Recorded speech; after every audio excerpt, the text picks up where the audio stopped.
All right, everybody, on Top 5 tonight, we got a good one. We're listing the best comedies of all time. Welcome to Top 5 with Joey Cassata. Starring Joey Cassata. Team Jesus, my friend. Am I walking around park? Co-starring Ernie Palooza.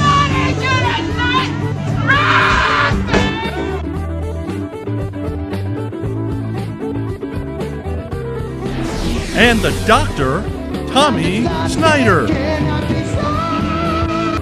Goddamn. Now here's your host, Joey Cassata. All right, everybody, welcome back to another episode of Top 5. I'm your host, Joey Cassata. And I am very annoying. You are very annoying. I'm not sure where you're going with that, but it's true. You'll see. And back by popular demand. I don't know what we're going to call him this week. I guess we got to stick with the new one, right, Aaron? What do you think? The new one's catching on. It's up to Dr. Monster. Dr. Monster. Oh, that's a good one. We got Doc Monster. Doc Monster. That's good, actually. That's a great one. I'll try to combine your two intro musics now. Oh, great. Doc Monster, what's going on with that light over there? I'm in my undisclosed location. I'm at work. I'm working from a locker room, and I have a fluorescent light right in my face, and I would love to go get my sunglasses right now. Maybe it's better with the light off. Shut the light off. Let me see. What do you say? I don't think so. That's how a monster would appear on the show. No, this is a monster. Oh, Jesus. That is scary, believe it or not. Ooh, good for a Halloween special. Maybe not tonight, but Ernie's having flashbacks of childhood. It's coming. Chasing him down the block. Tell me, I just did the last of the lights. That's it. Come on. I'm not kidding you. I'm not flickering the lights. You're not still flickering it? Shut it off and put it back on again. Fluorescence. Oh, come on. Shut it and put it back on. No, it might not come on again. Ernie, what is this shirt you got on today? Uh-oh, he's back. Oh, I'm too old. I'm gonna ask someone before I pass away in my deathbed, if I'm lucky enough, to put sunglasses on me, because I ain't gonna be able to deal with the light. Ernie, read this shirt for me. What do you got on your shirt today for the people who are only listening? English is important, but math is importanter. Jesus Christ. It should read, I survived COVID, but Masala almost killed me. We got to print that one for you, Ernie. That could be a new top 5 shirt. Everybody would buy it. So fun. We got to make an Ernie shirt. I think we've gotten enough fans that they want a just Ernie shirt, and maybe we'll make a monster shirt too. Here's another shirt. Doc Monster. Here's another shirt. When you're watching Corona, it's Masala that'll kill you every time. We got a good one tonight. I can't believe we haven't done this already. When Ernie suggested this topic, I was sure we did it already. But we're gonna list our favorite comedy movies of all time. Now, this was a hard one because there's a lot of movies, and my list changes year to year. Sometimes, I went over stuff that I used to love as a kid that I still love, but I don't go back to as often. This was a tough one. What about you guys? You want to go first, Monster? Oh, please. I don't want to step on your toes. Go ahead. I don't like comedies. I don't think they're funny. Oh, God. Here he goes. He's been quarantined for way too long. What the hell's wrong with him? Look at him. He's laughing. He's cracking himself up. He knows. He's got the script all written out. Look at him. I know one he definitely has on his list. So, maybe not 2. I think not 3. I definitely know one of Ernie's. I definitely know one of Doc Monster's. I don't know if I know 2 of either of yours. Maybe I know 2 of yours, Doc. This is going to be interesting. I might come out with a new pair of shoes, Doc Monster. Oh, I absolutely know one of Tommy's. By the way, I'm sure of one of them. Well, let's see. This is going to be Well, that's interesting. what I brought. That's what I brought here tonight with me. I brought my special purpose with me. What? Hold on. Before we go any further, we got to play the infamous, the world-renowned Doc Monster. What are you drinking tonight?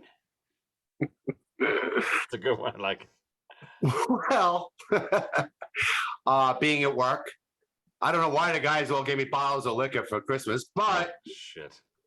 so I tapped one of them. I had a Zambuca and coffee to get me up. Took a shower. I worked out. Took a shower, and I had a Zambuca and coffee. But now I'm having my Tito's and orange juice. I'm not sure if those two things go well together, but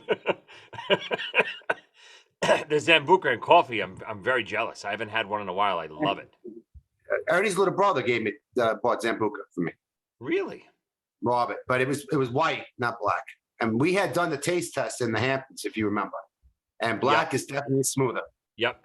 The taste test a few times. But I gotta tell you're right. It's definitely smoother. I like the taste better. But something about it in coffee, I almost like the white. For some reason, it makes the coffee like purple, and it's like weird. It's a little weirder in coffee. If I want straight Zambuca, I like black. But in the coffee, I'm gearing towards white lately. So what you're telling me is I'm going to die with a purple liver? Your liver is way worse than purple. I don't know what the hell that thing looks like. Told you I shit it out years ago. You don't need that. I don't need this stinking liver. Ernie, what are you drinking tonight? I just finished my Heineken, and I had an accident with it. I spilled it on my paper, and now I really can't read most of my choices. I really only have like the first letter of each choice. That fits in perfect with one of my picks. Dear Yes. I was just going to say it. I can't believe it. I only have like the first letter I could read out of each choice. You don't remember what they are, Ernie, really? We'll see how annoying I could be. You know, it's funny. I was just laughing, Doc, when you said, you had a little Zambuca and coffee to wake up. You took a workout out. You took a shower. It's funny. Like, one of the fun things about doing this podcast, and one of the main reasons I started it too, I never get to see you morons anymore, really. We never hang out. It's very rare that we get together. Even before COVID, a couple times a year, maybe, holidays, get a couple dinners in there, a couple drinks. It's not a regular thing. We, all of us kind of live far apart. It's hard to get together. I do the same thing. I take a shower, I shave, I freshen up, and put on some body spray. I'm ready to go. Yeah, my first podcast with you guys. If you don't remember, I ran home. I was so excited. I'm getting all dressed. I'm like, how do I look for a podcast? I was like, never on a podcast before. And then I go, where's my cologne? And my wife just looked at me like, what?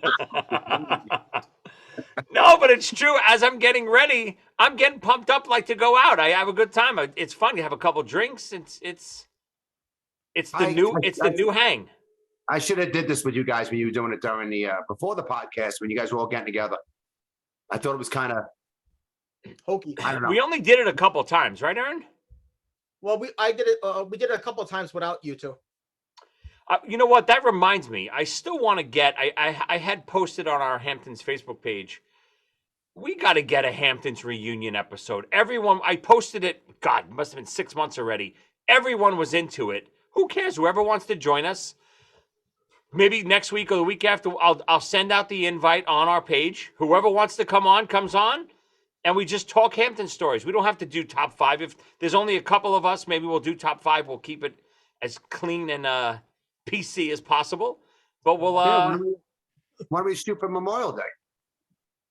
Yeah, that's an even better idea. Yeah, why not? That's a great idea. That we weekend. always used to get together before that weekend. You know what? Let's do that. That's a great idea. I'm going to send out the invite tomorrow. We'll keep the reminders going. We'll do a Memorial Day weekend, which is usually our first weekend in the Hamptons, or the first big weekend anyway. Episode that'll be fun. But I just want to say something. We've been living in bubbles, all of us, and everyone's still getting corona. So I think enough's enough. Yeah, now they got a flu Roma. Come on. It's ridiculous. It's a combination of COVID and the flu. All right, enough's enough. At least No, if we did the Enough's Enough episode already. if we Oh, wait right. till Memorial Day, it gives everybody a chance to get a hold of their own funnel. So Joey, you could yell at people to do funnels. So over You know there. what? That's not a bad idea. And maybe our moron friend Will be out of the hospital by then. He's in the hospital right now with COVID. He's got to get his ass out of there. He's the count in the Hamptons. He would go to the bars in a cape and whatever he was wearing that night. And usually by the end, he was only in the cape. Yeah, right. He was walking around naked in the house in just a cape. Yeah. And then usually There's an infamous picture of him in the hot tub. That wasn't even working that year yet. It was all full of bacteria, water, and he's just passed out doing other stuff in the well, whatever. And he would but once he got to that state, and well, these are good stories to tell once we do that episode.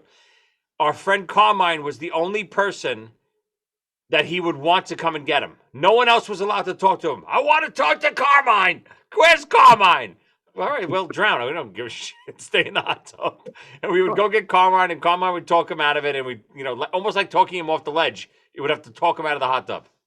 I don't want to speak to Van Houston. Send me Carmine. We're calling Carmine, and Carmine's going, I'm in New Jersey. Come on. The count needs you. Get over here.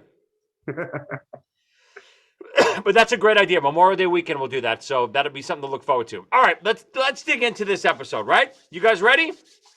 All right, Doctor. Number 5, favorite comedy of all time. Okay. 11 years old. Notion Theater.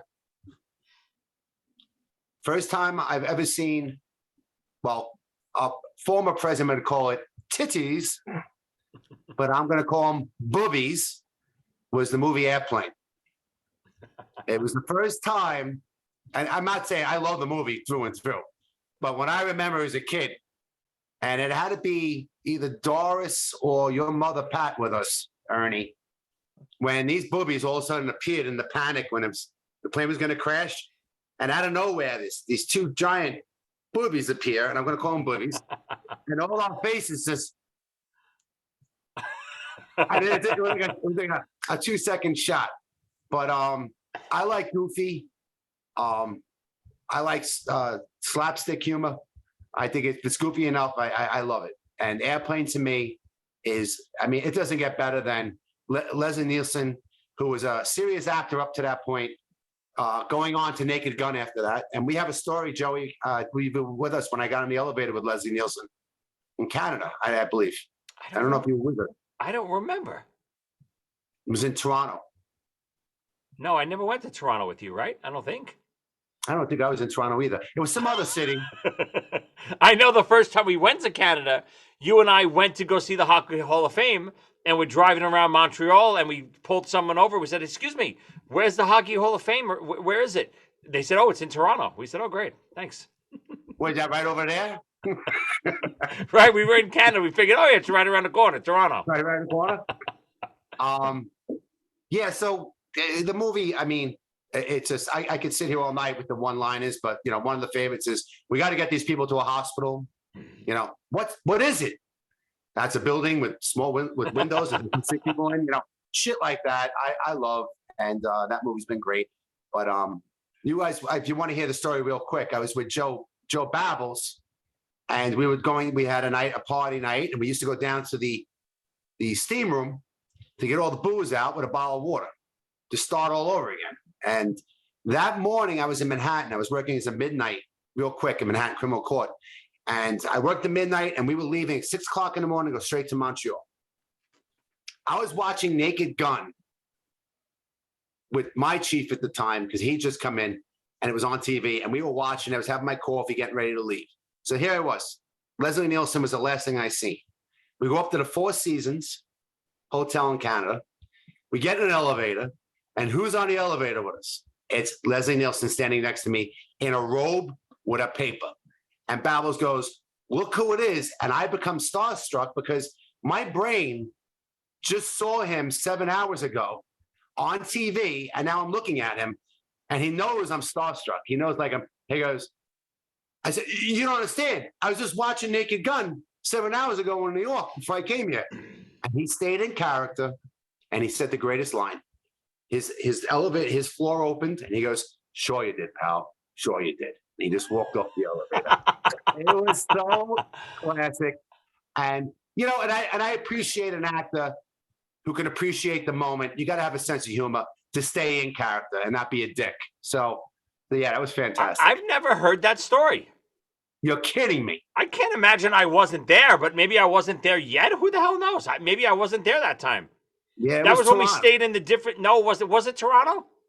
Yeah, I'm almost positive. then I wasn't there. I've been to Toronto a couple times, but I don't think I've ever been to Toronto with you. Yeah, so that's a special. But Airplane, Nice. yes. It was, Ernie, you must have been with me when we sing the boobies. Hey, you reminded me of a joke. What type of bees give milk? Boobies. Boobies, Perfect. Ernie. There's your English again. Boobies. This is B-E-E-S. perfect setup for this episode. Perfect. Does he realize how he spelt it? The joke? What? I spelled it wrong? It's boob bees. B-E-E-S. Well, he's still pronounced it that way, but Whoops. that's the right. He did the right spelling. Yeah, but that's not the joke. Yeah, but still pronounced that way. You're right. Thank you, Ernie. I gotta tell you, you talk about that scene, when we used to all see all the movies together, and I love going to the movies with everybody. But at that one moment, I kind of wished I was alone. You would have found out your special purpose. Down there. All right, Aaron, what do you got? Number 5. As I said, I got a problem here with my beer all over the paper. The first letter is an H. It's either Heaven Help Us or Howell and Kumar. You son of a bitch! You're doing this so he gets more picks, and you see what he's trying to do? Yeah, he does. This is his new thing. Ernie, you better pick one of them. I can't. Oh, look! I just spilled something on my list too. It might be. It's one of these five things. Come on, which one? It's hard to. I probably Harold and Kumar Go to White Castle is hysterical from the moment to the end. It is one of the most movies packed with jokes all the way through consistently that I've ever seen. Never so saw it. I'm gonna go with that one. Yeah, you showed me this movie. I don't remember it almost at all. I remember loving it and really laughing a lot, but it's not something that I've ever gone back to. I got to try it again. It is. Do you love it because you associated with? Do you love it because you associated with how we grew up in Brooklyn with White Castle, or? No, the whole White Castle thing, which was only at the very, very end of the movie anyway. But it's great. Ernie, were those characters from another movie, right? No, but they have some sequels. Oh, they do. Yeah. What are the sequels? Go to Guantanamo Bay. Yeah, I remember watching the first one with you and really liking it, but it's not. I'm always looking for stuff to watch, and I always forget stuff like this. Again, another reason why I love doing this podcast. Yeah, nice pick. Who are the stars in that, and who are the actors again? Cal Penn, and I think his name is Jonathan Cho, but I'm not positive. And what about the writer? Any big like a big writer from that time period? I don't remember. But Neil Patrick Harris steals every scene he's in this movie. I remember. Now I'm starting to remember. Yes. He is part of the most debauchery scene I've ever seen in my life. Where he has hookers, he's hanging out the roof of a car, he's doing coke off one of the hookers' butt, and the car is driving off, and nobody's driving the car. They're driving out to the woods to certain death, and that's all he cares about. He's like the debauchery scene I've ever seen in my life. And for Neil Patrick Harris to play that part too. Off into the woods. That's great. Ernie, not for nothing. I almost drove off into certain debt every time I left Flatbush and went to Pennsylvania Avenue for White Castle at 4 o'clock in the morning. Well, trust me, when we do our top 5 monster stories. I know one of them is going to be. I think you were going to White Castle, weren't you? Maybe the guy when you picked up that guy. Where the hell are you dropping him off at? Anyway, I don't want to give it away. No, I was on my way to Rocky Marola's party. Yes, we were all there. Next You thing guys I know, went. yep. You left me after you guys all left. We were all hanging out at Liz's house. You guys went on, and I said I'd catch up with you. Remember we were doing. Yeah, but me, why? you- Why you were doing? There was a reason for that. I was taking my car, and you and Dave, and I think Steve Walsh. Yeah, but we wouldn't have gone us 3 and then just you. There must have been a reason. I forget what it was. Liz and Betty were having a fight, I believe. Yeah. And I was refereeing it or something stupid like that. They had a lovers quarrel. Well, don't give it away. We're saving these for the top 5 Doc Monster stories. So that's going to be You started that story, Joe. what? You know Oh, what I I started the story. All right, shut up. I'll edit it out. All right. My number 5. I'm going back and forth all day. I'm going to go with this one just because I'll go with this one. This is 1980. What a cast. I mean, just the cast alone, the premise of the show, the characters. I got to go Caddyshack. One of my all-time favorites. Ted Knight and Chevy Chase and Bill Murray. I mean, every character, every scene. You know, a lot of movies have one really good, funny character and some comedies. This movie, every character is amazing. Even all the way down to Danny Noonan and all the different characters. Even the stupid gopher with Bill Murray. Everything just works, and they all just it just ties together so perfectly.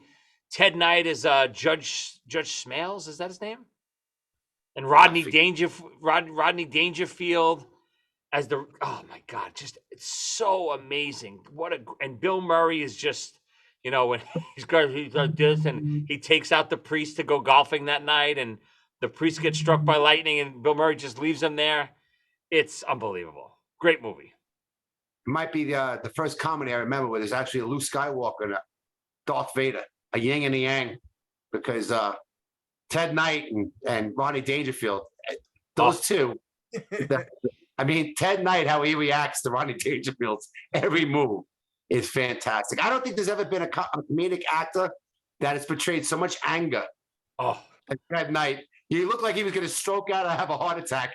Even on that TV show that he used to have, what was it? Too Close for Comfort. Yeah, every time he got red in the face, it looked like he was ready to drop dead. Ted Knight he really is the unsung hero of that movie. obviously Dangerfield and Chase and Murray, they're incredible. But without Ted Knight holding that straight guy like that to get all that wackiness together, it doesn't work. Yeah. Agreed. I agree. I never really realized I never looked at Bill Murray in a certain way until Lulu once told me that Bill Murray is his favorite actor of all time. And I was like, really? I was like shocked by that. And then I took a closer look and he's really incredible. You should check out a movie called St. Vincent, a recent Bill Murray movie. It's incredible. Really? His line of work as an actor goes on and on. I mean, that'd be a nice episode. Comedic actors, best comedic actors, because Steve Martin really started that shit back in the day. And then Whoopi Goldberg and Ghost and all these stand-up comedians who really, but we can leave that for another day. But that'd be a really cool episode too to do.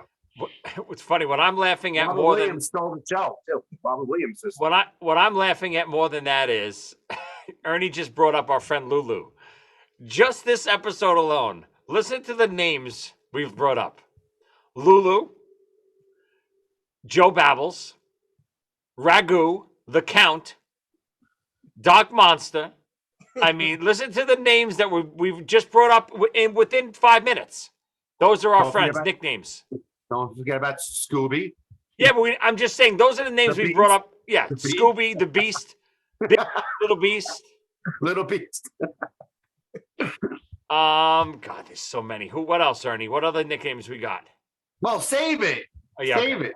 That's a good one. All right, Doc, back around to you. Number 4.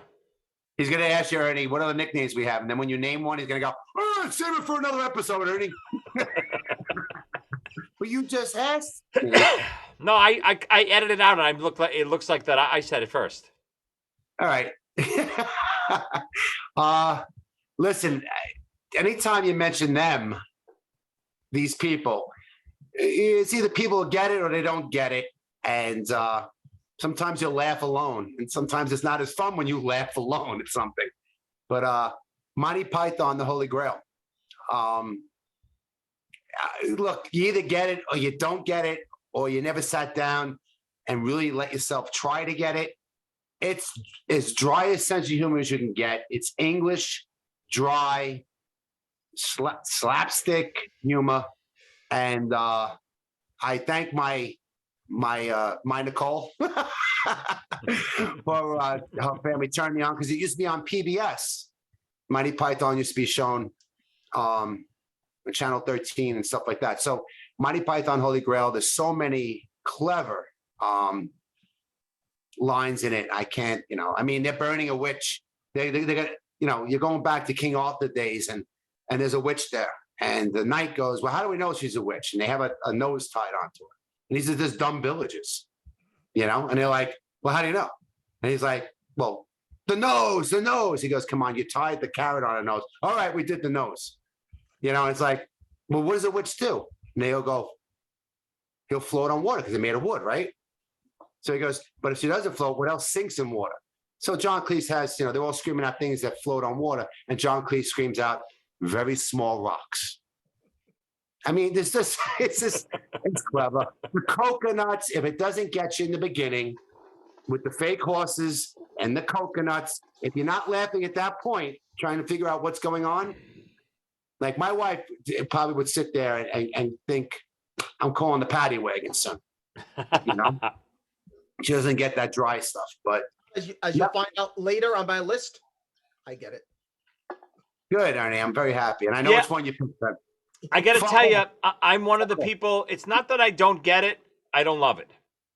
I don't love Airplane. Don't love Monty Python. I get it, and I'll laugh at some parts in it, but it's not something. Those types of movies, to me, only work in a big setting. They only work in a big group setting. That really dry humor. I don't know what it is. Meaning like with like a group of people. It doesn't feel funny when I watch it alone for some reason. I don't know why. I don't love the dry humor. I don't love it. Tom, he don't get it. That's why I picked Ernie as my co-host. Oh, you get that? That was a mistake. But again, I'm just much like your U2 picks from episodes earlier. I'm in the minority. I know most people love this stuff.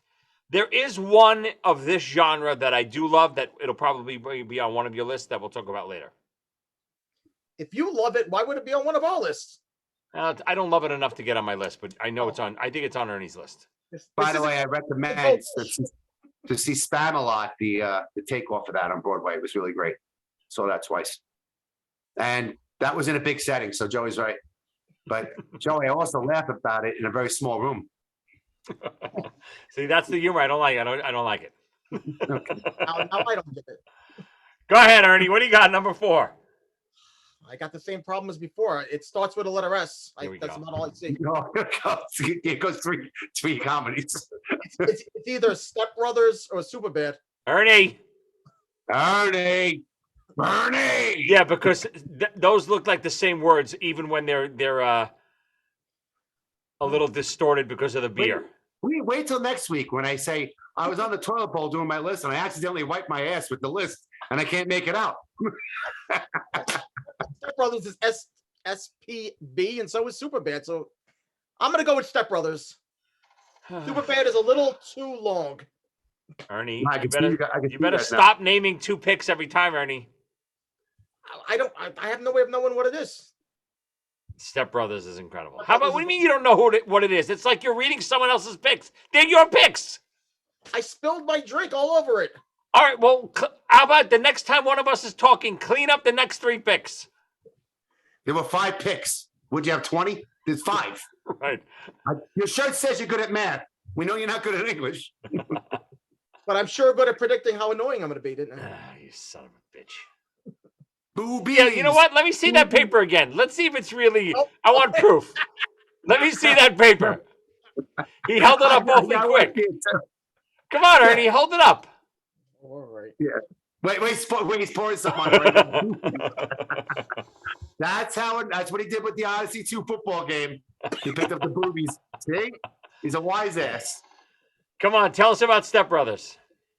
Oh, Step Brothers is hysterical. Yes. We got Will Ferrell and John Riley. They're forced to become a family, and the two of them together, it is incredible scenes. Incredible. They kick the crap out of each other for a lot of it, but it's so damn funny. Oh, it's great. It's a great movie. I mean, obviously, I'm getting sunburned. You know, I love the part with the drum set. It's incredible. I mean, those two in that movie are unbelievable. And then even when they become friends and they bond and they start making the rap videos and stuff, it's gold. The whole entire movie. Yeah. The drum scene's really good. I think Steve sent something, an old playground video of the drummer, the singer, fighting. That was great. But he doesn't understand. Drummers and singers never fight. We bond because we're considered the non-musicians. It's the guitar players. As Billy Joel says, I yell in key and Joey's percussion. There you go. Ernie, yes, great. You take those two. Well, Will Ferrell is just fantastic in anything he does, you know. But yeah, great pick, absolutely fantastic. But yeah, it was off my radar completely. What year was that, Ern? Yeah, that's on my honorable mentions. What year was that, Ern? You know? No, I'm gonna have to guess on this one. 2005, maybe. Yeah, somewhere around there. 5, 6, 7, somewhere in that area, I think. And he's like 2005. You know what other comedies were in 2005? Yeah. That start with the letter S. All right, now I'm gonna go. As I go, Ernie, start cleaning up your next pick. Just list one there. You know it. Just pick one now and write it clearer. Okay? I can't do it. All right, I'm going. So funny enough, Will Ferrell's in my next movie. He hasn't gotten better yet from Masala. The COVID's fine. My number 4, Will Ferrell's in it, but he's not a major part in it. But the part that he plays, it's one of the greatest comedy scenes of all time. It has maybe the most quotable quote of all time in comedies. Ma! The meatloaf! I want it! I never know what she's doing back there. What is she doing back there? Dick. Gotta go Wedding Crashers. Oh. You're a dick. That was my number 2. First time I saw this movie, believe it or not, I didn't love it because I thought it was going to be more about them because the stuff in the weddings is so funny to me. It took me a little while for the rest of the movie to grow on me. It's, obviously the Christopher Walken stuff with the interaction with him and Owen Wilson, but Vince Vaughn is to me the stealer of this movie. Obviously, Owen Wilson plays the straighter man.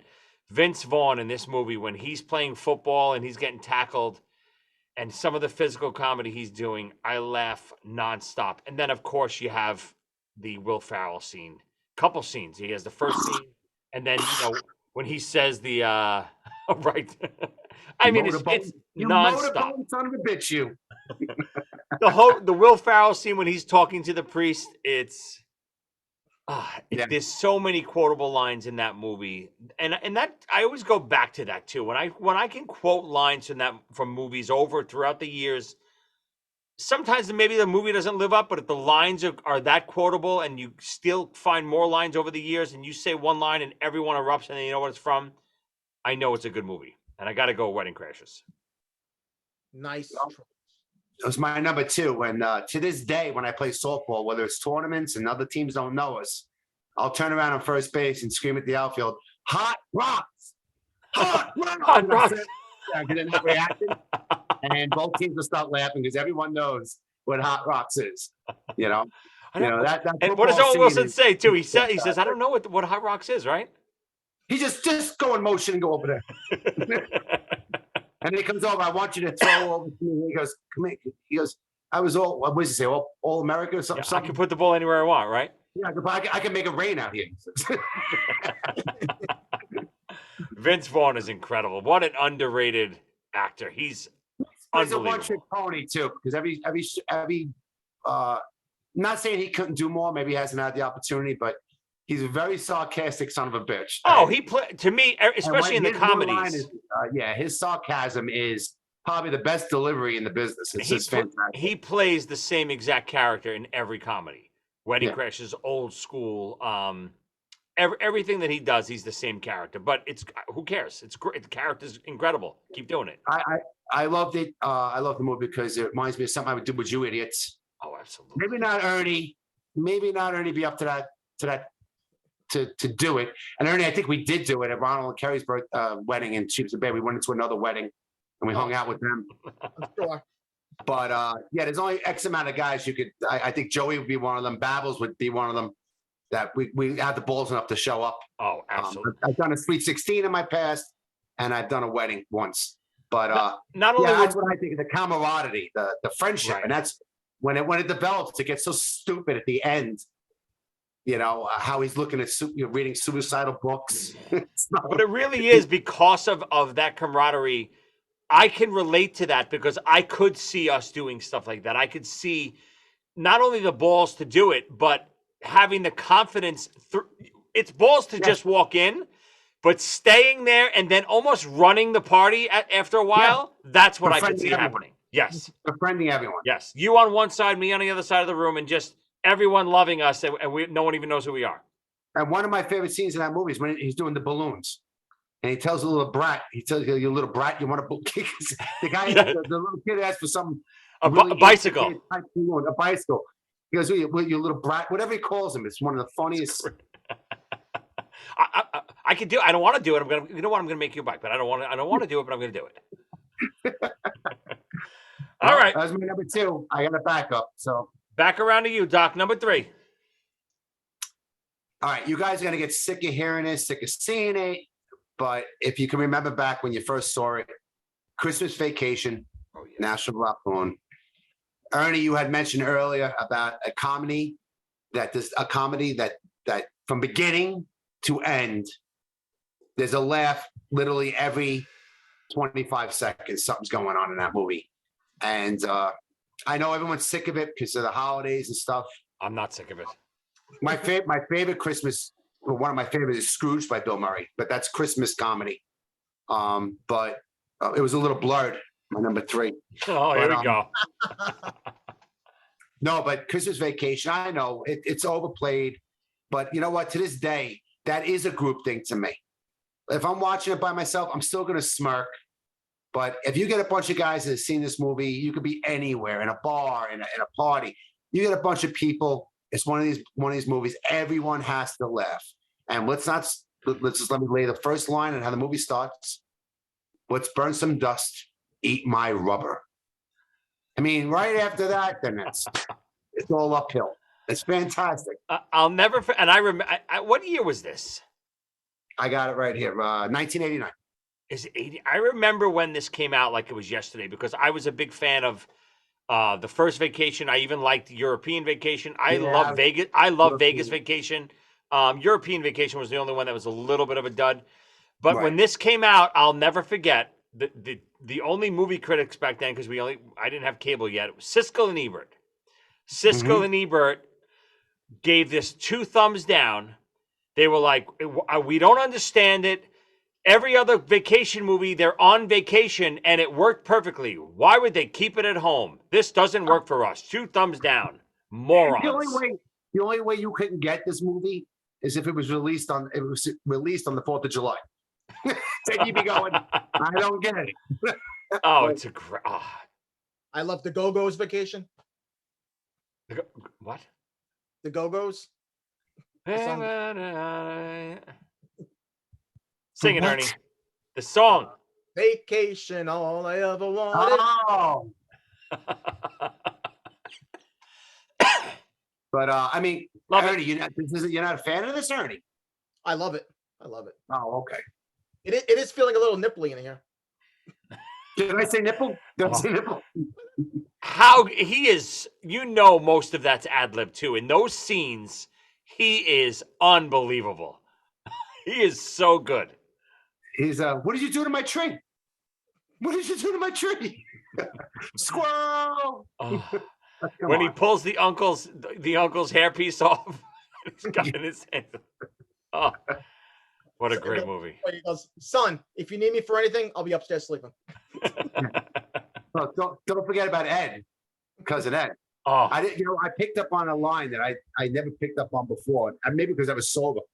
I wasn't having too much eggnog this past Christmas because it was COVID family Christmas. But when he goes like this, he goes, Ed, why don't you go with my son? And he goes, yeah, come on, I'll go with you. Let's go find your sister.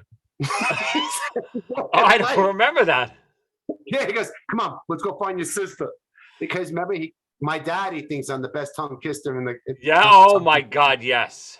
So right away, it's like it's dark. It's like, come on with me. Let's go find your sister. And he just walks up the scene, and I finally picked up on it this year. I was like, oh my God. I always think of you in the scene where he's telling Clark. Clark just lost. No, not. Oh, I'm sorry. This is Vegas Vacation. But what's his name again? Dennis Quaid. Yes. Randy Quaid, Randy not Quaid. Dennis Quaid. Randy Quaid. In Vegas Vacation, when after Clark loses all his money, there's a scene where he's telling Clark he's going to help him get, with the money he has, and mid-sentence he just goes, and I think of Tommy because he has the metal plate in his head, and he goes, and I think of you every time I see it. He just, for like a good 10 seconds on the screen, you just see him like. He goes, Ed, you want to try? He goes, nah, Clark, see, if I go down on that sled, he says, my hair just ain't going to look right. He says, you see, there's nothing between my head and my hair but a government piece of plastic. He goes, used to be a metal plate, but every time my wife would turn on the microwave, I'd piss myself and forget who I was for 30 seconds. It's like, and then Cherry Chase just looks up at him and goes, you think it really matters, Ed? It's like...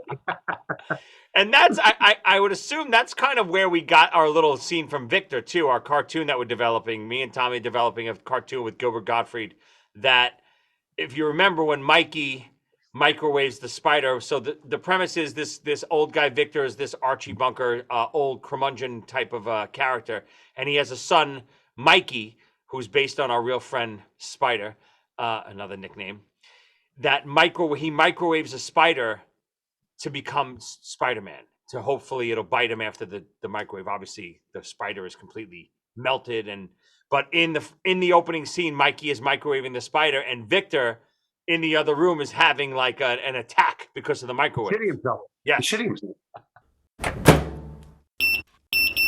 As soon as the spider becomes radioactive, I'll have it bite me. Then I will be the next Spider-Man! Not like this. Goddamn.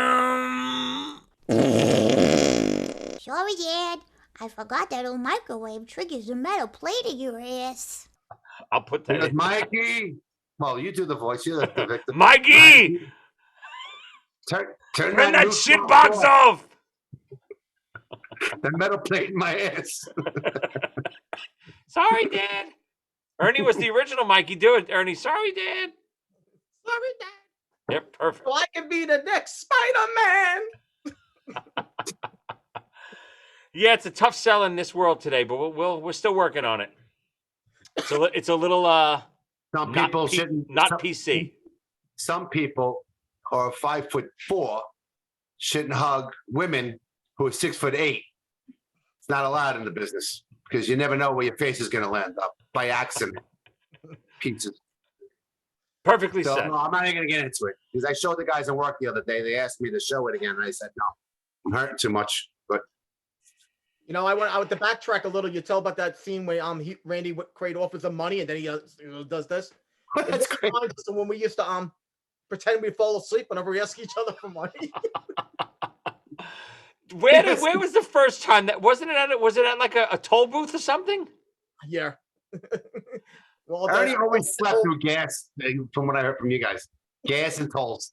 Yeah, Ernie was notorious. Anytime there was time to divvy up money or chip in for something, Ernie he'd be sleeping. So the thing became Anytime it was time to pay for anything, everyone would fall asleep. Not that every math teacher's cheap. No, just me. And I remember going through the toll booth that one time. I think Bobby Balls was with us, and we were literally all pretending we were sleeping, and the toll booth was like, guys, hello?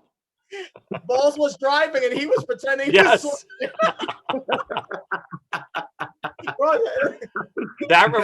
And that falling asleep thing became something we did all the time to get out of trouble. I remember it was a time on the beach.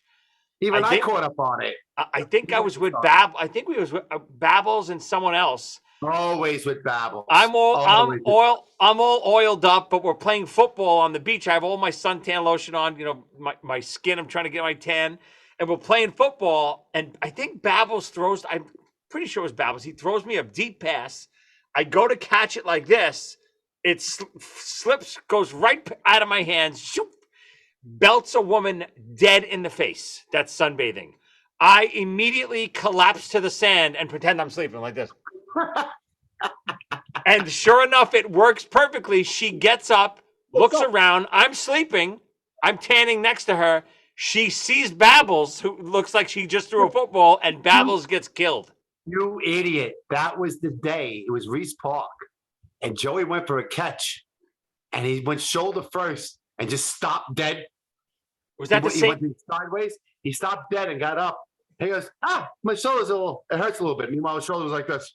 I remember that was the same day. He broke. That's the last time we played football on the beach, buddy. Oh God! Yeah, It was well, with football after that. But he got up. It looked like a. He was like this. How am I all right? Fine. Don't worry about it. go for another. Go deep. He broke his shoulder. Oh my God! Wow. I don't know if I ever told you to this, but during my what the heck was it? My bachelor party, when the cops came in the room, don't think I didn't do that. You son of a bitch! I went right to sleep on the floor. I don't know. You know what? I know why I didn't try that. I guess they would have still found me, right? That's because because me and you wouldn't shut the fuck up. Well, that'll be on our story list. Don't worry about that. Yeah, you know what? They did come in. You weren't in our room. You were in one of the other rooms. You pretended you were sleeping. Yep. And it worked, right? Yep. What was a cop gonna bother with somebody sleeping on the floor? Obviously, he's behaving himself. He's sleeping. Look, you know what? For everyone listening, try it out there. Next time you're about to get into trouble, just immediately fall asleep. Now I'm thinking about it. I did it first. We once broke into a field house in a certain park. Mm-hmm. I don't know what we were trying to get, but to get into these iron doors, we broke down to get into the iron doors, we had to knock down an iron lamppost, a public iron lamppost in a public park. Knock that down, then use that, only because one of our guys went up through the window and got inside the field house. Now the problem was he couldn't get out. So we literally had to break the iron doors to get him out. We broke the doors. I can't tell you how loud it was. The whole neighborhood shook with every boom. Like a battering ram. An hour earlier heard this. And we finally break the door open with the giant lamppost, 15 feet long. We break it open. Everyone runs in and grabs brooms and shovels. Right, you're not stealing anything. You weren't doing anything to be bad. You just wanted let's go in. Well, we felt like we were wilding. We were taking back our taxpayers' money. Okay. So anyway, the cops on the left-hand side coming up Marine Parkway, the only reason I heard them, they hit sparks. They had the sirens off. They must have thought we were firing off cannons. Oh my! They came into the park with the cars. Yeah. And the curb. You just saw sparks. The front ends. So everyone ran into the middle of the park. I ran around the outside, around the field house, laid down, pulled my pants halfway down, and pretended I was passed out drunk. Every other idiot, this one over here, I don't know which Ernie where you are on the screen. They all run into the middle of the park. Right, because they can't see them in the middle of the park, right? The ring. It was called the ring because it was a track that went around it. So you're going to run anywhere. Why would you all run together in a group? I think it's like the hobbits running. Into the wide open space. Good point. Yeah. Like how about we all split up? And what did the beginning of Planet Apes. Yeah, let's all group together and run together. So, but anyway, the cops came over to me and I was passed out. Pants halfway down. They said, well, he didn't break into the field house. I love that you had the wherewithal to not only pass out, but to pull your pants halfway down. Halfway down. I'll tell you the nice part of this. The story. All right. Hold on, what were you going to say, Ernie? The famous story, Ernie. Go ahead, Ernie. You tell him. Well, I was running around the ring with somebody else, and that person, I can't run no more. I can't run no more. We got to stop. Like, the cop car is like right behind us, but the cop can't. Where are they going? You're gonna run us over with kids, So the cop just like slowly following us, like OJ. The guy, I can't run no more. We got to stop. Or we both stop. The second the cop got out of the car open, I took off. So Great idea. Wait, it was fantastic, Ernie. You waited for him to walk from the car a little closer. And then you were in again. And then I spent the rest of the night I had to run back to the car. I spent Brilliant. the rest of the night hiding under a parked car. It was brilliant. You guys are bad kids. Oh, this was last week. Oh. All right, that's a good segue. Come on, Ernie. What do you got? Number 3. I got this. Here we go. It's either There's Something About Mary or Tropic Thunder. I see a T only. Ernie, pick one of them right now. You're not getting any honorable mentions, just so you know. I gotta choose both movies here. They're both. No, you're picking one. Perfect. No. I'm not. Okay, I'm not being a part of this anymore. By the chance that one of you picked Something About Mary, I'm out of here. Tropic I'm Thunder. out of here. I love you guys and I tremendously, but I am not going to have a stroke trying to narrow my picks down to 5 when this prick I is agree. naming 20 an episode. The real monster. Oh, I'm not. Yeah, I'm the monster. Tropic Thunder. Tropic Thunder. Just All to right. be weird, we'll pick something that not everybody knows. It's a good one. No, I think that was kind of racist. That movie. It was very racist.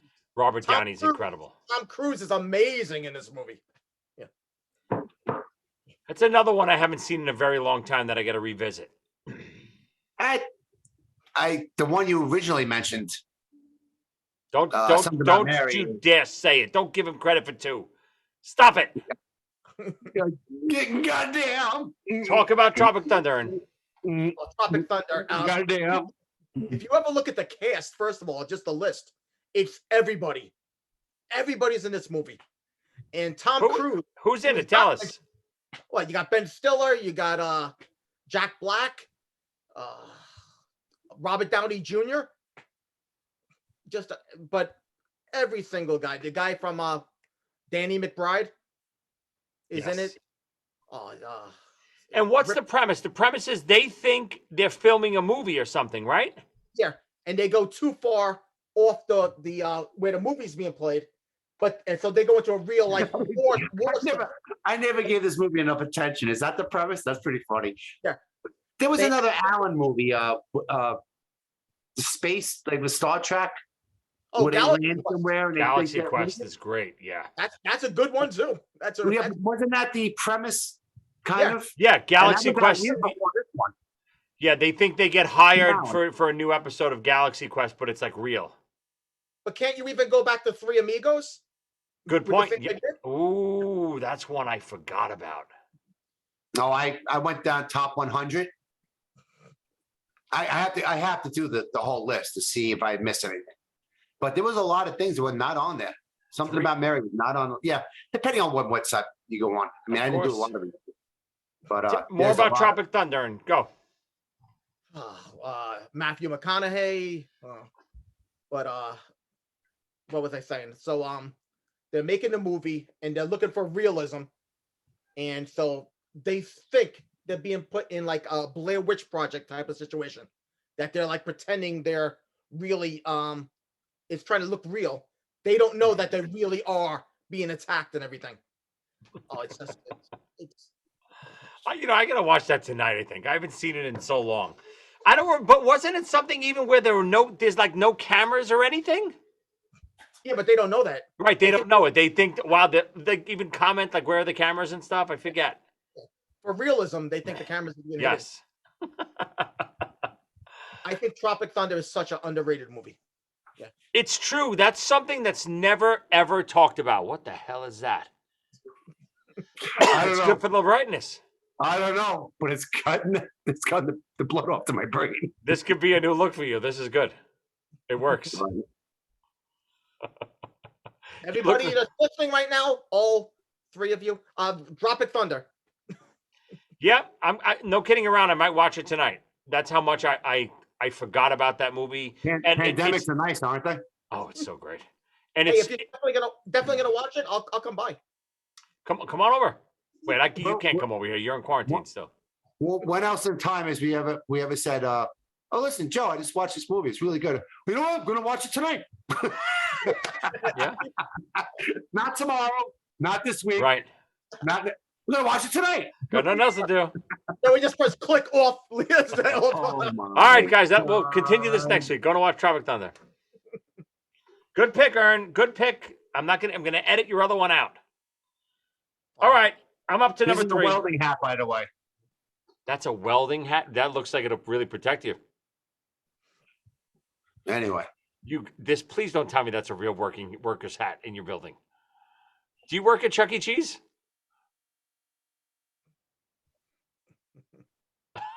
Hat. For the people who are only listening and not watching, God, you got to go to the YouTube channel and see this hat. It's unbelievable. You're not frozen, Tommy. I see you moving. When I don't have an answer, like you asked me Ozzy Osbourne last week, that was pretty good. I was like, no. Oh, that was a perfect setup, Ernie. Oh.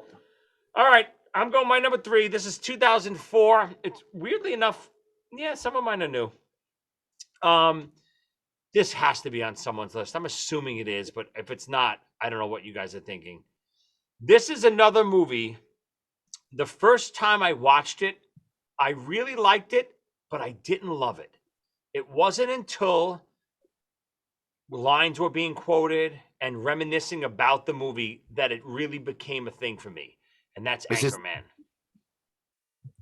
Will Ferrell, Anchorman, Steve Carell, Paul Rudd, Christina Applegate is incredible in this movie.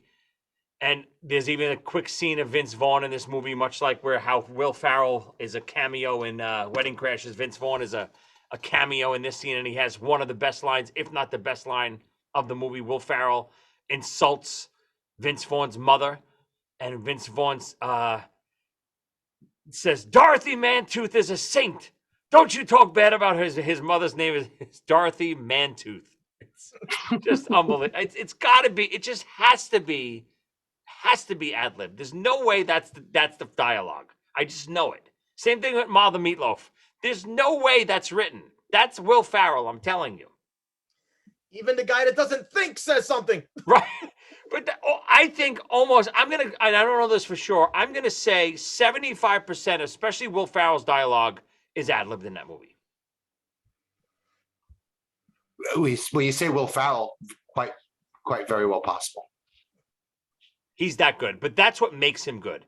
I'm sure he could deliver a line, but him off the cusp like that and just reacting to situations, there's nobody better. You want to know something crazy? Out of my 2 choices that are left, 3 of those movies have been mentioned already. Ooh. That math doesn't add up, Ernie. It is when I chose 2 movies for every choice. Exactly right. That's because he's got 12 more. You guys like Anchorman? Listen, It's coming up on my I've list. seen it 4 or 5 times. Yeah. It's something about it. It's just not for me. But I had to tell you, Will Ferrell, anytime, it's great. And especially, what's his name? He mentions his name. God, he's an old. He's worked himself up. Steve Carell? No, what do you Paul call it? Rudd? He's a director. The ants. What do you call it? In Marvel. Ant-Man. Paul Rudd. Yeah, Paul Rudd.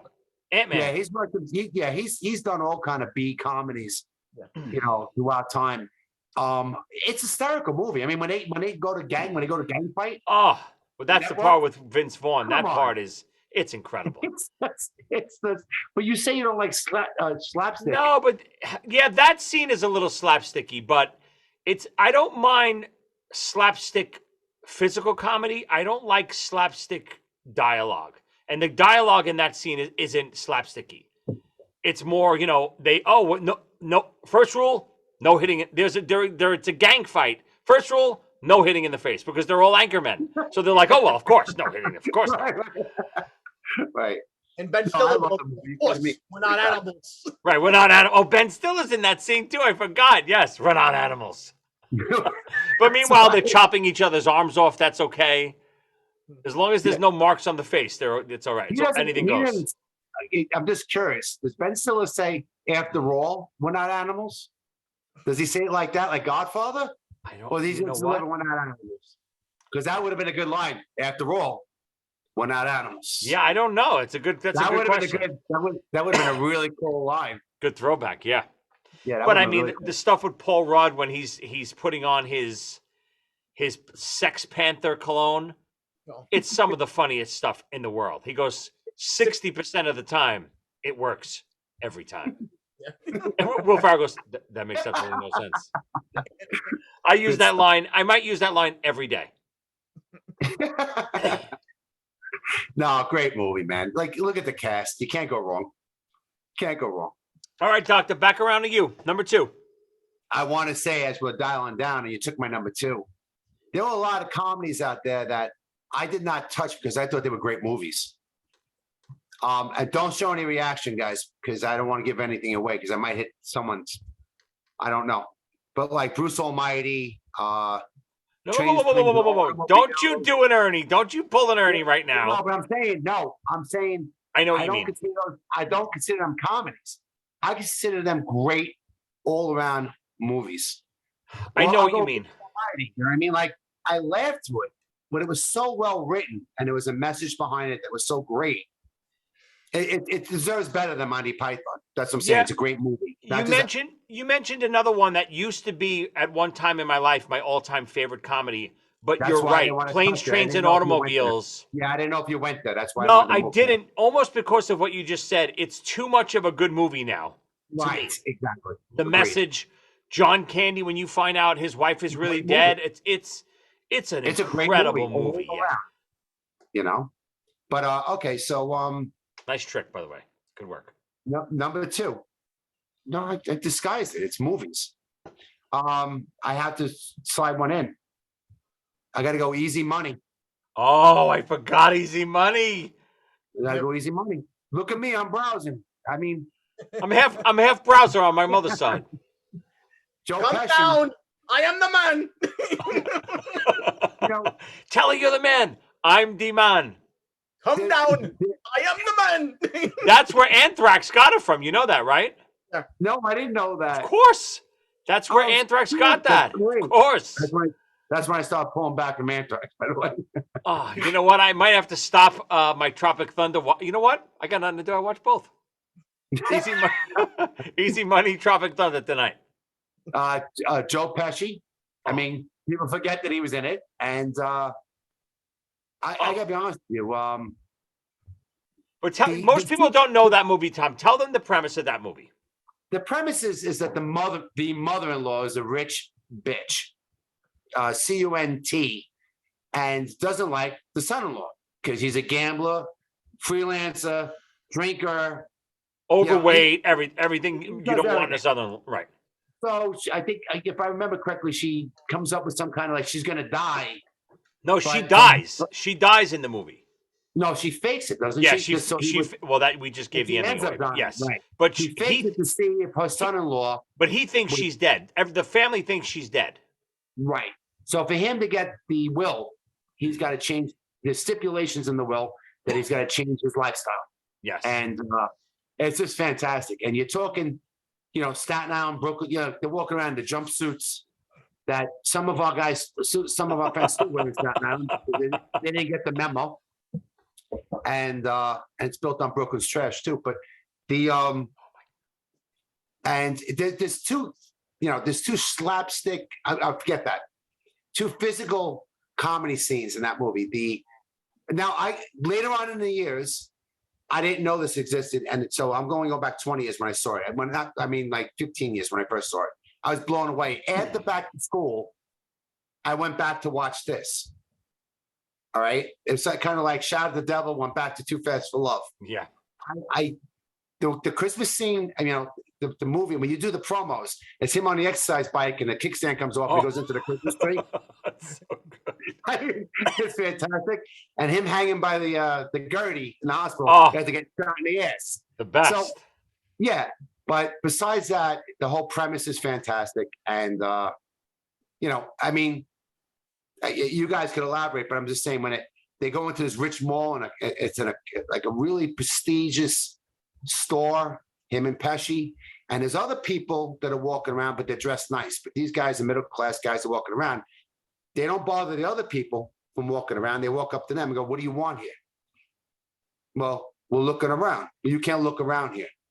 Then they go to the other couple. "What are you doing?" They go, "Well, browsing." So they come back to him and go, "I told you to leave." He goes, "We're browsing. Look at me, I'm browsing." He's like, I'm browsing. I'm browsing. Oh. So it's fantastic. So go ahead, you guys. Great pick. Again, I repeat myself every week, but I don't care. It's why I love doing this show, reminiscing. Your brain can only hold so much information, and I forget a lot of the stuff that I love over the years, and I need you morons to remind me. Let me ask you a trivia question. What singer who's not as good as Elton John sings the theme song to that movie? You know this, Tommy, right? Obviously, but he's much better than Elton John. That's what's going to throw you off. But Easy money for Joel. Yeah, of course. That's the theme song. I thought it was that obvious. It was a trick question coming from a mathematician. I didn't know. Good, Ernie. I'm used to my math teachers telling me to make things interesting. Don't tell me curveballs. Easy Money was a big Hamptons movie. We had it up there a lot, right? Yeah. I think that's when I started getting into it. Yeah. It was all because Back to School is. I'm not saying, but because it's a Rodney Dangerfield movie. Back to School's okay, but you can't compare Back to School with Easy Money. Different types of. A lot of people, that put Rodney Dangerfield on the map. Yeah. Back to School, but yeah, cool. So great pick, Ernie. Number 2. Here he goes. Starts with an A. I mean, it's starts with an A. Yeah, yeah, your ass. Airplane your ass. Or Anchorman. I mean, here we go. I would say Anchorman, though. Anchorman is one of the greatest movies I've ever seen in this moment of my life. That's how much I love Anchorman. Are you kidding me? I love. You guys are doubling up on this. Anchorman that much. I've watched it many, many times. Tom, I don't know if you've realized this over the months, but you're the only one that changes picks. You know that, right? We double up. If Ernie has a pick of mine, or I have a pick of Ernie's, or Billy's, or Steve, anybody's on, we keep our picks. You're the only one that replaces them. That's why people watch, because I try to keep it interesting instead of talking about the same fucking shit. I don't think anybody's watching. Now our YouTube numbers are doing good, boys. We got a lot of good stuff. With this hat, people will be tuning in for this one. Well, let me tell you about Anchorman, though. You were talking about the best scenes in the movie. You forgot the scene between him and Christina Applegate ranking each other out before they fist fight. Incredible. You dirty pirate hooker. Oh, it's so good. That's right. You got to play that one. I forgot that scene. You're right, Ernie. That's the best scene. Yeah, you're right. I'm gonna punch you. With the gorilla? I'm gonna punch you right in the uterus.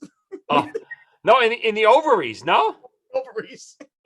Both. Maybe I don't even know which one. And I'm gonna slap you in public.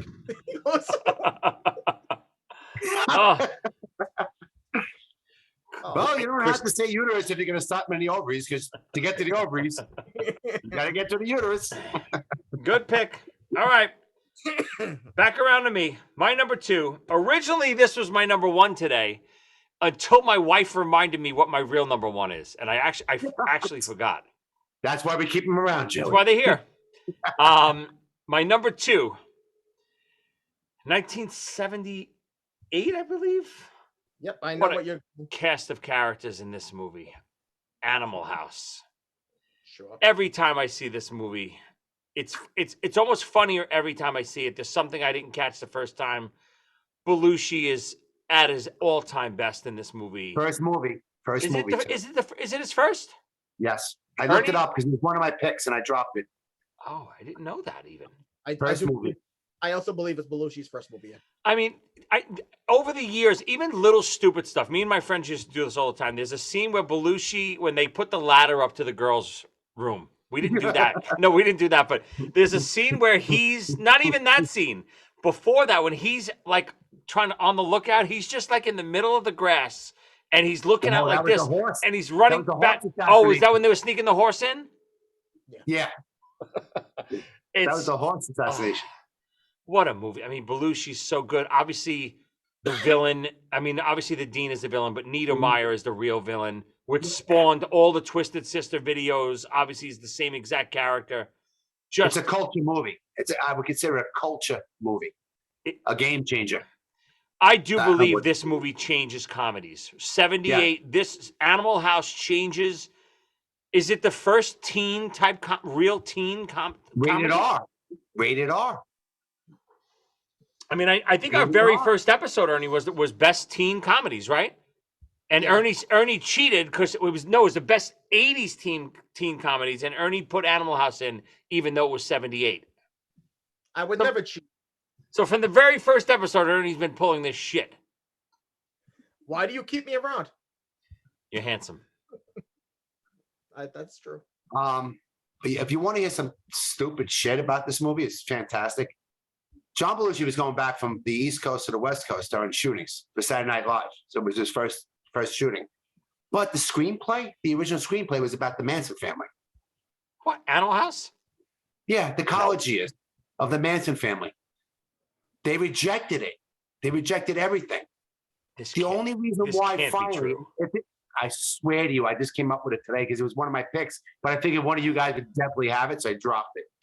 So if it wasn't for Sutherland, the movie would never have been picked up because they brought an actual, a real actor, someone who was someone who was established actor, and they actually give credit the screenwriters because without him, the whole movie would never have been picked up. Crazy. Isn't that amazing? And it was based on, they changed the screenplay around, but it was on the Manson. I go, what the Manson? What? I buy the Donald Sutherland thing. I do not buy the Manson thing. It can't be. It has to be the Wiki. Tito's and the Zambuca mixing right now. Animal House Wiki. Animal House Wiki. Ernie, please confirm this for me later. You didn't just say confirm it. I never heard it before, but it's not impossible. National Lampoon was a real subversive magazine before they made this movie. This first movie. It's not impossible. You know, I'm very creative, but I can't pull that shit out of my ass. That's true. You know what? You're right. I know. I still, to this day, I use the line, the guy looked like, I probably use it around you guys, the Animal House horse. Yep. When someone surprises a heart attack. How many times have you put something in your mouth and said, guess what I am now? That's it. Get it? And then he goes. The bottle of Jack Daniels that he downed was iced tea. That's confirmed. It was iced tea on the thing. And Dan Aykroyd was, they wanted Chevy Chase to play. Dan Aykroyd was supposed to play D-Day. I could see that totally. See that. Sure. Yeah, you can see that. Oh, he would have been Chevy perfect. Chase was supposed to play someone else. So they changed the whole Yeah, I could see Chevy Chase in the Tim Matheson character. Yeah. Yeah, but I mean, I think one of the greatest scenes is the principal with the grade point averages, and I think that really gets the point across. It's so good, and you just see the look on their faces. They're all zeros, right? Yeah. Well, no, someone had the highest grade. Congratulations! I forget what it was. The highest grade out of all three of them. Doesn't he look at John Belushi and someone go, "There's no record of you being here." All classes all classes incomplete, right? That's no great. Right. There's no record of you even being in this school. Like, there's nothing. And that eyebrow goes up and down. Oh, fantastic. Amazing. And being that it was such a young, all right, I know I'm talking a lot, but I got to tell you guys this one. Most uncomfortable moment of my life. I was dating a girl who went to Ireland. I was playing softball with with her father. We go back to the house, and back then you're waiting for them to call from Ireland. We go back inside. We're waiting for the phone call to come in, and Animal House is on, but it's cable version. Uh-oh. So the fucker, blah, blah, blah. No, don't do it. I'm dating his girl, his daughter. Oh, when he's on the shoulders, Yeah. the devil and the angel. Fucker. No, don't fuck. And I'm saying it. And as a father, what do you do? Oh, you got to change the channel. You change. immediately. Now we're both in the room. I've been dating her for 3 years, 2 years now. So what do you do as a father? And what do you do to not make me feel uncomfortable?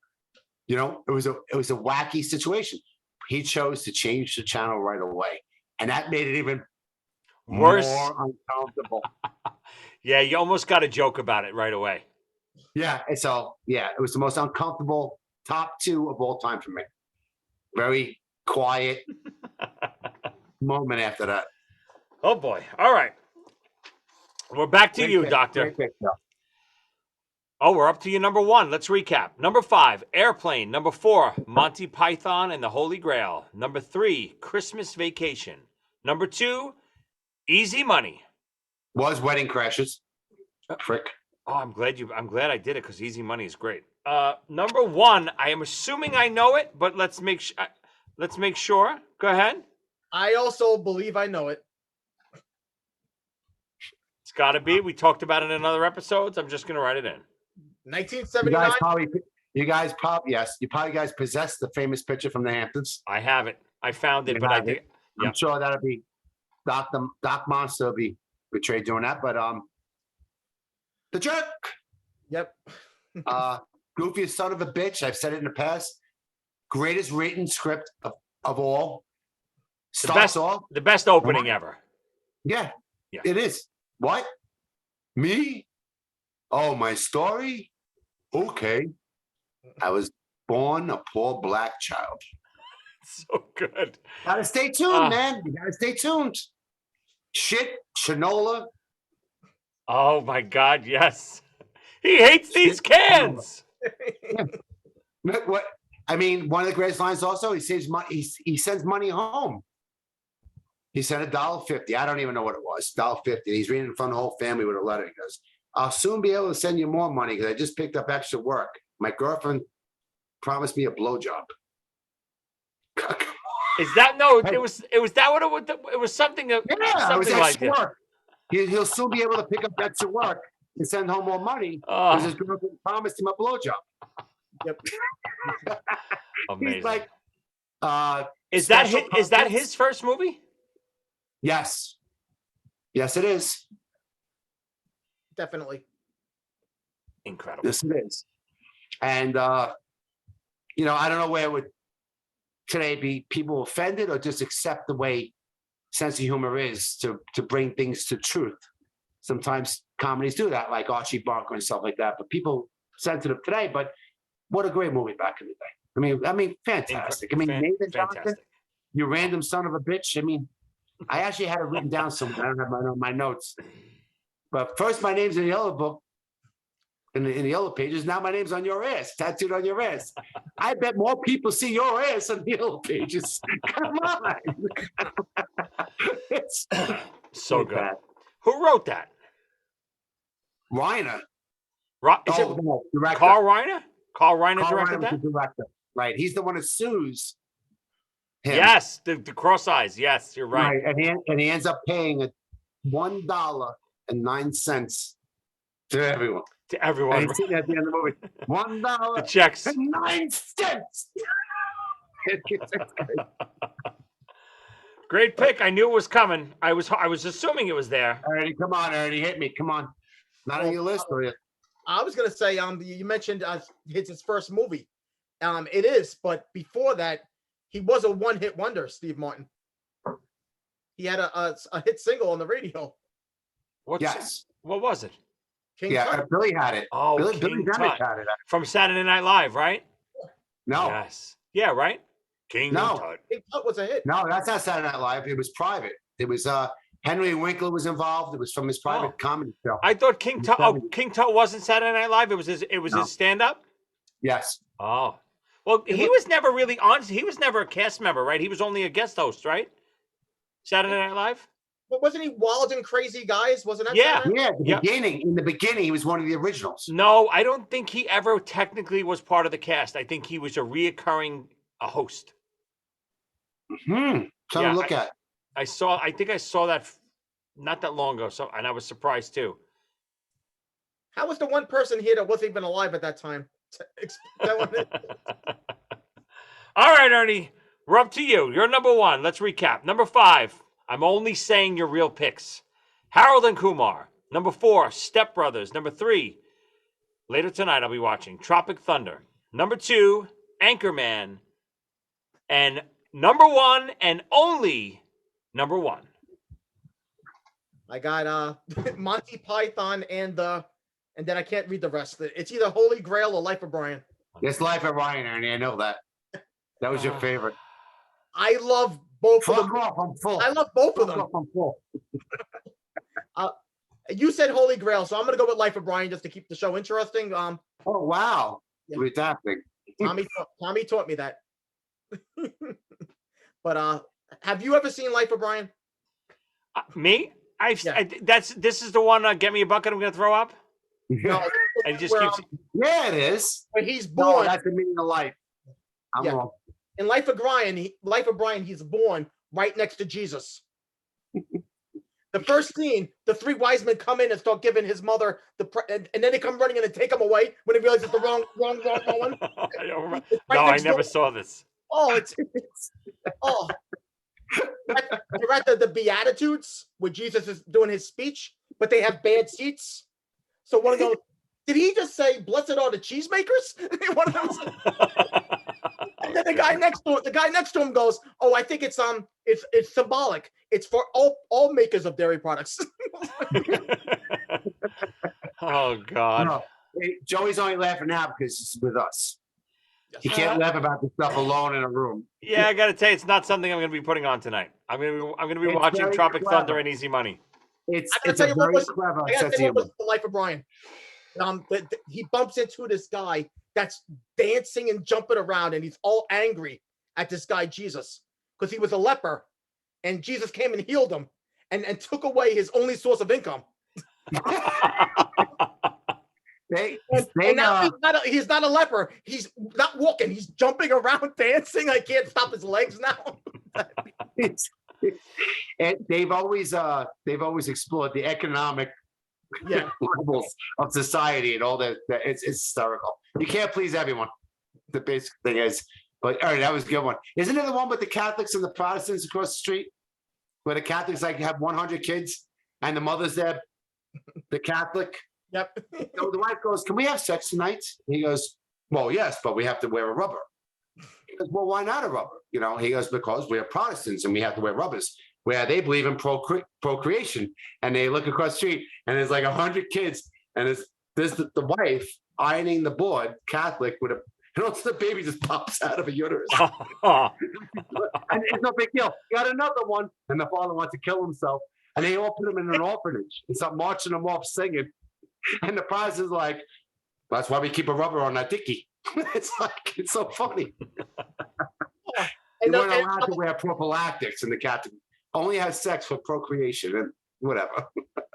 Oh, and how about the last scene of Life of Brian when Jesus and the 2 guys are on the cross, and they're alone in the cross, and they're singing, "Always look at the bright side of your life." Joey, it is his show, and he's not playing this music. I don't know it. I wish I could chime in. I don't know it. It's not something that I'm really that interested in. Listen. I don't love the humor.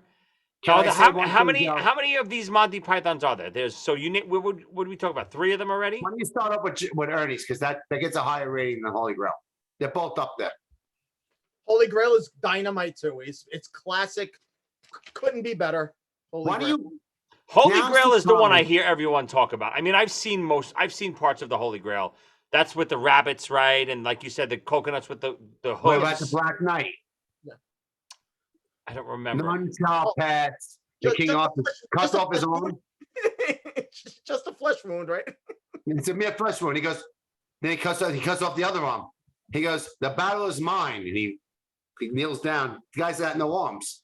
And all of a sudden, the Black Knight kicks him over. Kicks him in the head. Hit King Arthur. He goes, what are you doing? He goes, come on, let's go. He goes, you got no bloody arms. He goes, I'll still kick you. He goes, what are you going to do, bleed on me? I mean, it's just like, it's something to, listen, like I said, it's a pandemic. If you ever get a chance to watch it, now's the time. Yeah, it's got to be with a group. Only if you guys come over. It's the funniest stuff ever. Well, we all got the antibodies. I guess it'll be an antibody party.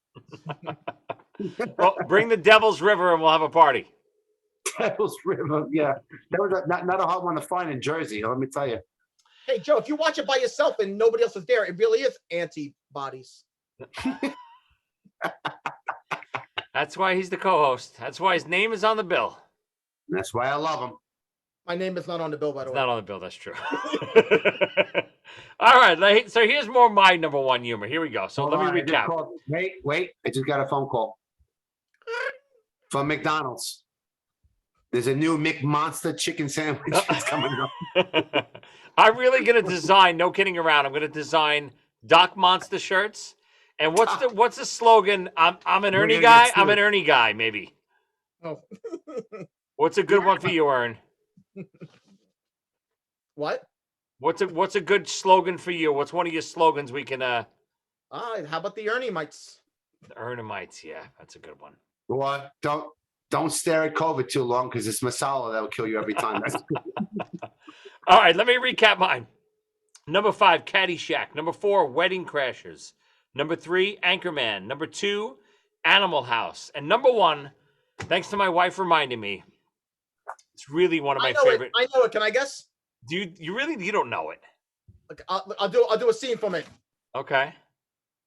Snackwell's simply the best. Oh, well, that's. If we were doing shorts, that would be my all-time favorite short. Yes, Ernie's commercial. Got shorts.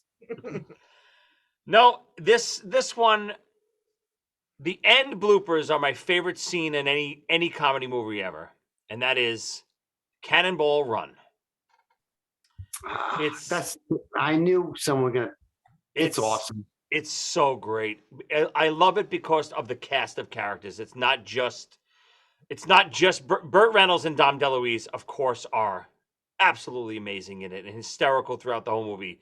But then you have all the other cars in the movie. You know, it's about a car race from East Coast to West Coast, and it's cars of two people, and it's all the different people that they kind of have to dress up as different characters to try to get out of tickets and get out of the cops pulling them over. Dom DeLuise and Burt Reynolds are ambulance drivers, and they have this crazy doctor, you know, that which reminds me a lot of you, Doctor, the guy in Cannonball Run. But then you have Dean Martin and Sammy Davis as priests.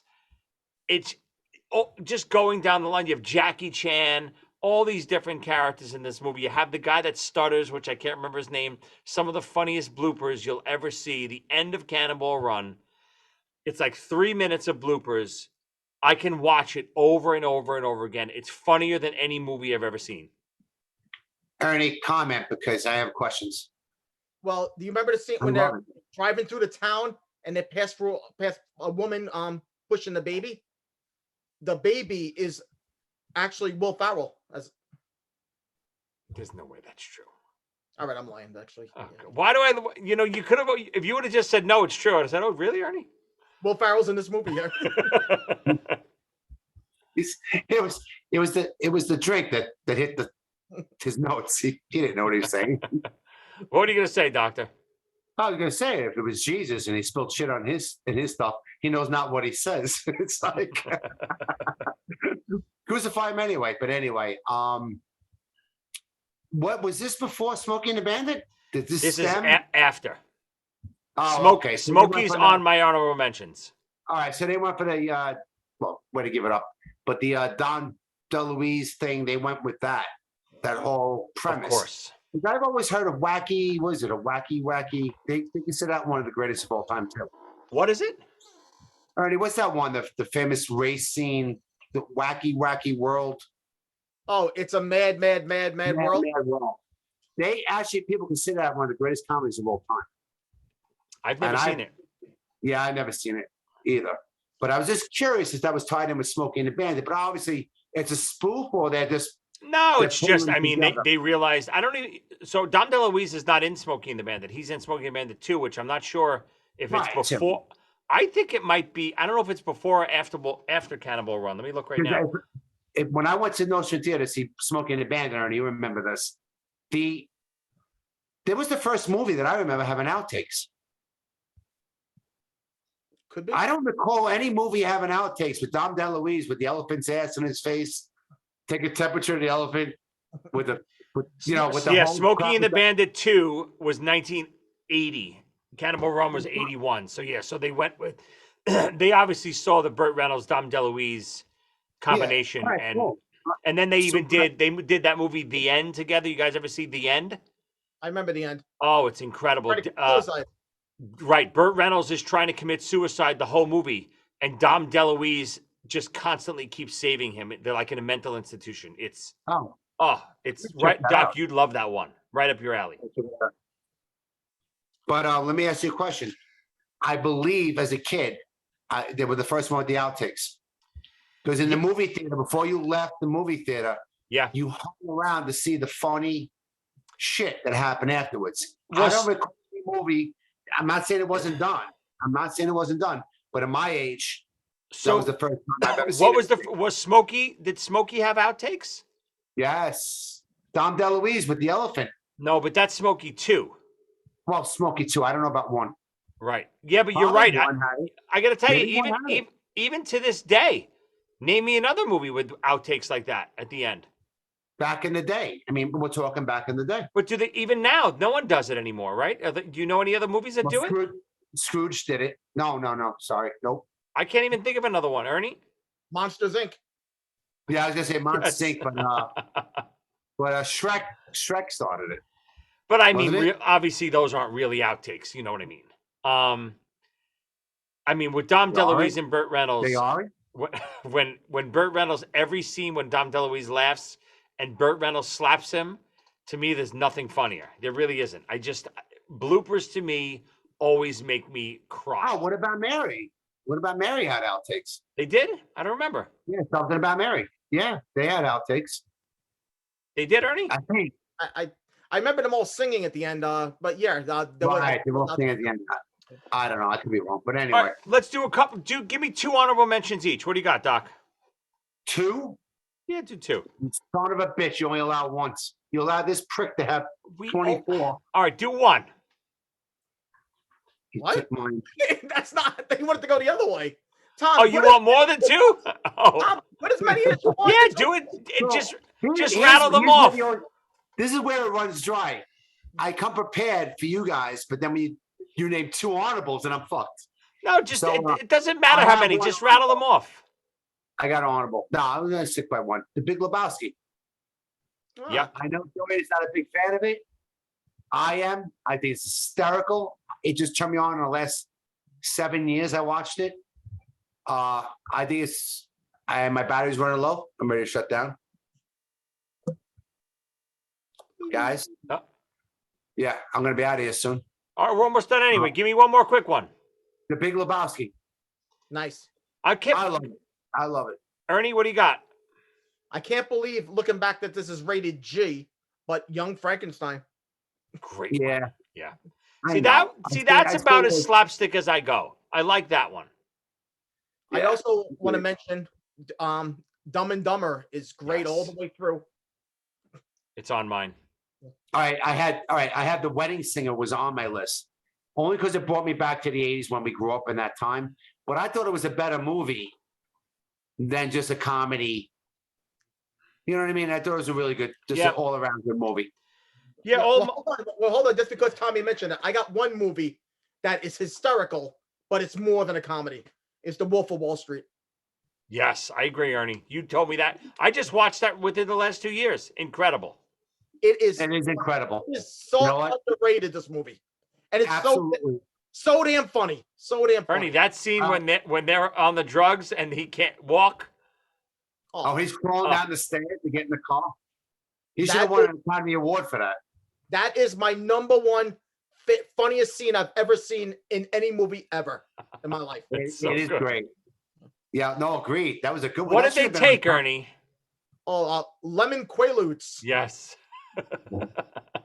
I skipped the drunk way to the right to the cerebral palsy phase.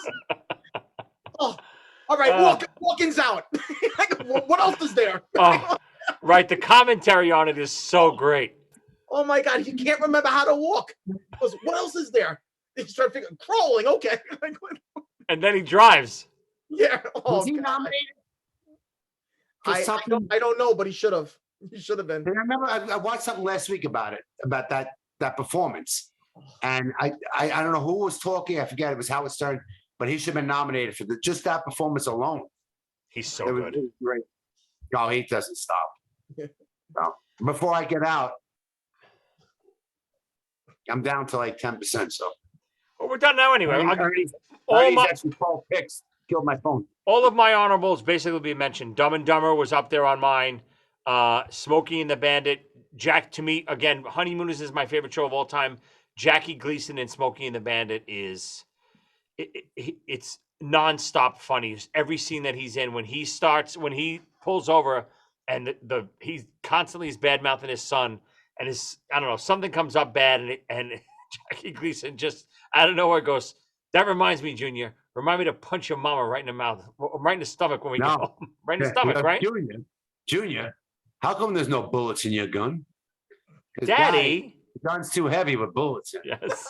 And he turns around and he goes, Junior, remind me when I get home to punch your mother right in the stomach.